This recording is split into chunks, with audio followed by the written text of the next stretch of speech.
ఓం శ్రీ గురుభ్యో నమః. ఈరోజు ఈ వీడియోలో స్త్రీ వశీకరణ మంత్రం గురించి చూడడం జరుగుతుంది. ఈ స్త్రీ వశీకరణ మంత్రం ద్వారాగా మీరు ఎవరినైతే ఇష్టపడుతున్నారో వాళ్ళని మీరు లొంగ తీసుకోవచ్చు అన్నమాట. అటైతే ఈ యొక్క మంత్ర ప్రయోగాన్ని మీరు ఎలా ఉపయోగించాలంటే, మీరు ప్రేమిస్తున్న స్త్రీ పేరు, వాళ్ళ యొక్క తల్లిదండ్రుల పేరుని మీరు ఒక తెల్లని కాగితం మీద రాయవలసి ఉంటుంది. గుర్తుపెట్టుకొని, మీరు ఏ స్త్రీని అయితే వశం చేసుకోవాలనుకుంటున్నారో ఆ స్త్రీ యొక్క పేరు, వారి తల్లిదండ్రుల పేరు ఒక తెల్లటి కాగితం మీద రాసుకోండి. ఒక తెల్లటి కాగితం మీద రాసుకున్న తర్వాత ఒక బియ్యపు గింజ తీసుకోండి. ఒక బియ్యపు గింజ అంటే మనం రైస్ వండుకుంటాం కదా, ఒక బియ్యపు గింజ తీసుకోండి.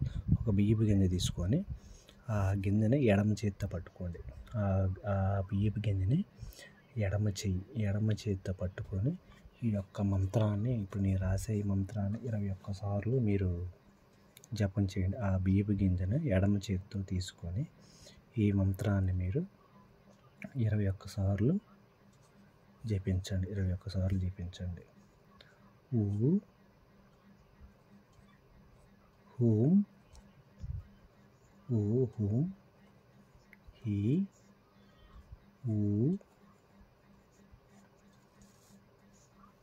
హో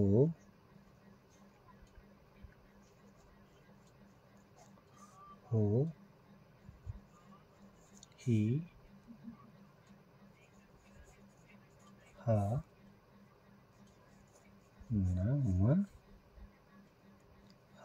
నమః. ఇది మంత్రం అన్నమాట.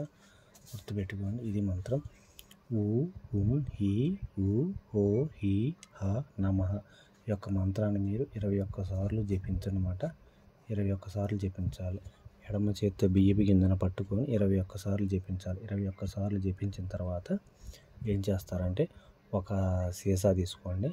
ఆ సీసాలో కొంచెం వాటర్ పోసి, మీరు రాసిన పేపర్ ఉంటుంది కదా, స్త్రీ యొక్క పేరు, వాళ్ళ తల్లిదండ్రుల పేర్లు ఉంటుంది కదా, ఆ పేరు ఉంటాయి కదా, ఆ యొక్క కాగితమును ఈ ఎడమ చేతితో పట్టుకొని మీరు మంత్రం జపిస్తారు కదా, ఆ బియ్యపు గింజను ఈ రెండింటిని కూడా మీరు ఒక సీసాలో పెట్టి, ఆ సీసాలో కొంచెం వాటర్ పోసి దానికి మూత పెట్టేసి శ్మశానంలో, అంటే శ్మశాన వాటికంలో తీసుకుని వెళ్ళి ఒక చెట్టు కింద మీరు ఈ సీసాని కప్పెట్టి వెనక దగ్గర చూడకుండా వచ్చేసేయండి. ఎట్లా వచ్చేసారంటే మీకు త్వరలో మీరు కోరుకున్న స్త్రీ మీకు వశం అవడం అనేది ఖచ్చితంగా జరుగుతుందన్నమాట. ఈ వీడియో మీకు నచ్చినట్లయితే లైక్ చేయండి, షేర్ చేయండి, సబ్స్క్రైబ్ చేయండి. ఎవరైతే మన ఛానల్ కొత్తగా చూస్తున్నారో వాళ్ళు సబ్స్క్రైబ్ చేయండి.